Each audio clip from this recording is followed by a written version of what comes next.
प्रधानमंत्री जी खुद को बड़ा पिछड़ा नेता साबित करते रहते हैं। हालांकि गुजरात में उनकी जाति पहले पिछड़ी जाति नहीं थी। लेकिन सवाल यह है कि सत्ता में जब भागीदारी की बात आती है तो किसी को भी ये पिछड़े और ये दलित याद नहीं आते। पिछड़ी और दलित जातियों के अंदर चेतना का विकास हो रहा है। वो पूछ रहे हैं कि आखिर हमारा हक कहाँ है। पिछड़े और दलित पूछ रहे हैं कि हमारी भागीदारी कहाँ है। पिछड़े और दलित पूछ रहे हैं कि अगर नौकरशाही में या राजनीति में हमारा चेहरे का इस्तेमाल तो होता है लेकिन हमें हमारे हक नहीं मिलते। पिछड़ी जाति के सांसद संसद में सिर्फ मुखौटा बनकर क्यों रह गए हैं।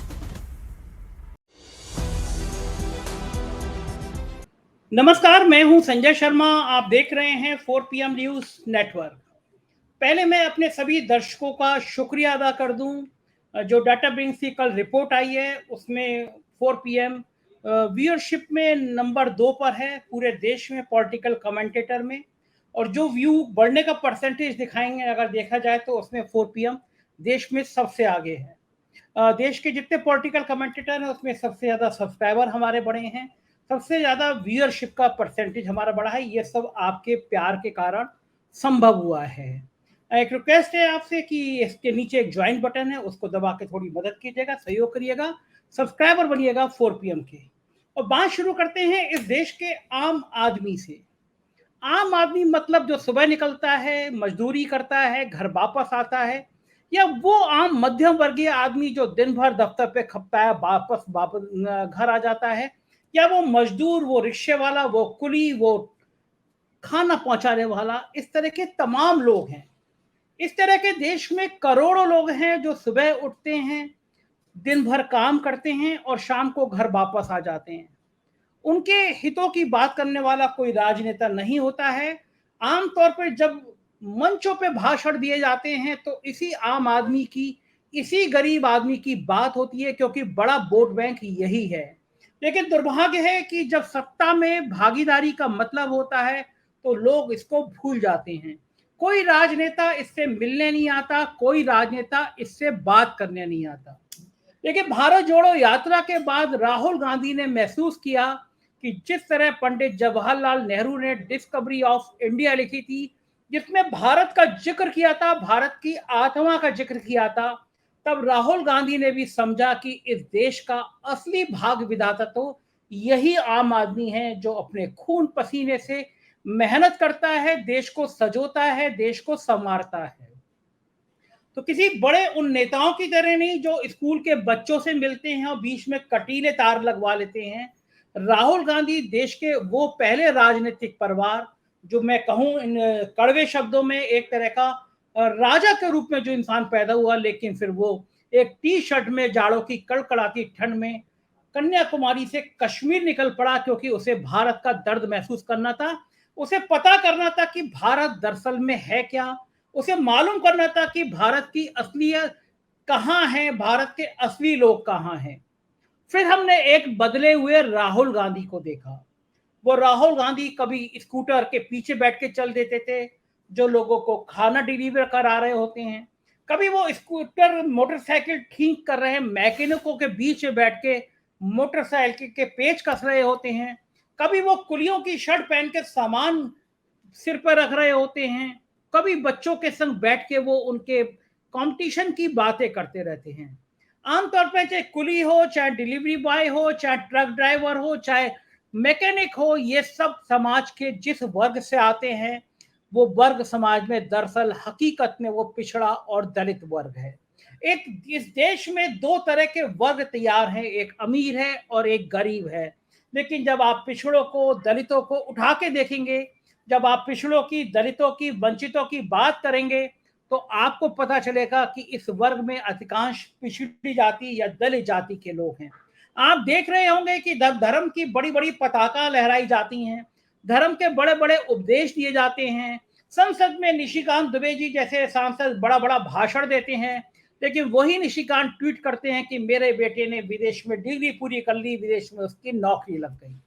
सवाल यह है कि कभी निशिकांत दुबे जी, इन जैसे तमाम भाजपा के नेताओं से ये नहीं पूछा जाता कि आप अपने बच्चों को तो विदेश में पढ़ाते हैं, लेकिन भारत के नौजवानों को हिंदू मुसलमान का कौन सा पाठ पढ़ाते हैं, कावड़ यात्रा पे इन्हें भेजते हैं, मस्जिद मंदिर पे झंडे लगाने को इन्हें भेजते हैं और अपने बच्चे विदेश में भेजते हैं। राहुल गांधी ने जिस तरह गरीब तबके के पास जाके गरीब तबके के संग बैठ के जो बातें करी, उसने इस देश के लोगों का दिल जीत लिया। उसने इस देश के लोगों को एक स्थिति से अवगत कराया कि देश का कोई राजनेता ऐसा है जो उनके बीच का है। और जब बात पिछड़े वर्ग की आई और राहुल गांधी ने संसद में पूछा कि 90 में से सिर्फ 3 अफसर देश भर में पिछड़े क्यों हैं, राहुल गांधी ने यह भी बताया कि 95% बजट का जो हिस्सा है उसमें से खर्च करने वाले केवल 100 में से 3 पिछड़ी जाति के, बाकी सब अलग अलग जाति के। जाहिर बात है कि सत्ता हमेशा पिछड़ों और दलितों के वोट कैसे हासिल हो जाए, इसके लिए बड़े बड़े प्लान बनाती है। पिछड़ों और दलितों में बड़े बड़े संदेश भिजवाए जाते हैं।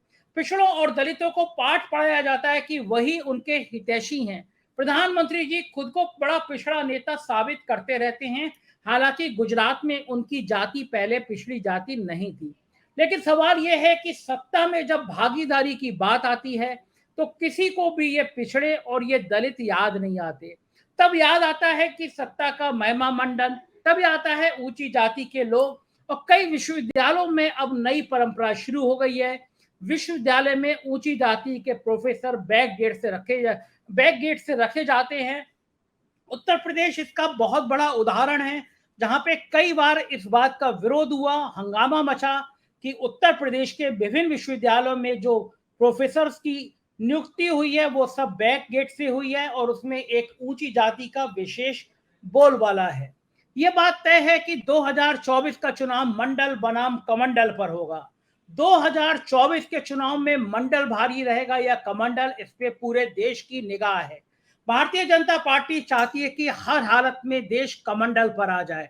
वो जातियों को बता रही है कि तुम जातियों में मत विभाजित हो, तुम धर्म में देखो, तुम्हारा धर्म खतरे में है। इस तरह के स्लोगन आपके और मेरे व्हाट्सएप पर आने लगे हैं।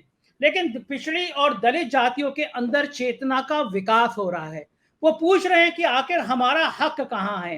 पिछड़े और दलित पूछ रहे हैं कि हमारी भागीदारी कहाँ है।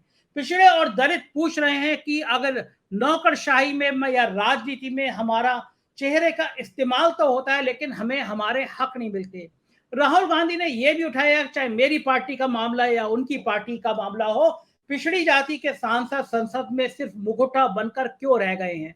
जाहिर बात है, राहुल गांधी जो बातें कर रहे हैं, राहुल गांधी जो सवाल कर रहे हैं, उसमें देश में एक नई चेतना का तो विकास हो रहा है। पिछड़ों को यह समझ आ रहा है कि उनके बीच का कोई नेता ऐसा है जो ऊंची जाति का है लेकिन पिछड़ों की बात कर रहा है। देश में इससे पहले अर्जुन सिंह और विश्वनाथ प्रताप सिंह को लोगों ने देखा था, उनकी राजनीति को देखा था। मंडल आयोग की रिपोर्ट इस बात की गवाह है। लेकिन एक समय के बाद, एक बहुत दशक के बाद, एक राजनेता ऐसा उनके बीच का उभर रहा है जो ऊंची जाति से ताल्लुक कर रहा है, लेकिन वो पिछड़ों को गले लगा रहा है, दलितों को गले लगा रहा है, अपनी पार्टी की भूलों को स्वीकार कर रहा है और ये कह रहा है कि देश में पिछड़ों के हक को क्यों नहीं दिया गया, क्यों नहीं अब तक उन्हें उनके हक को देने के बाद उन्हें मूल धारा में लाया गया।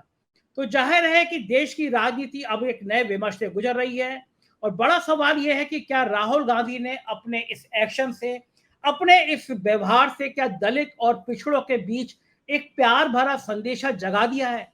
और अगर ये संदेशा जग गया है तो जाहिर है कि 2024 का चुनाव, 2024 की जंग एक नए विमर्श को, नई दिशा की तरफ चलेगी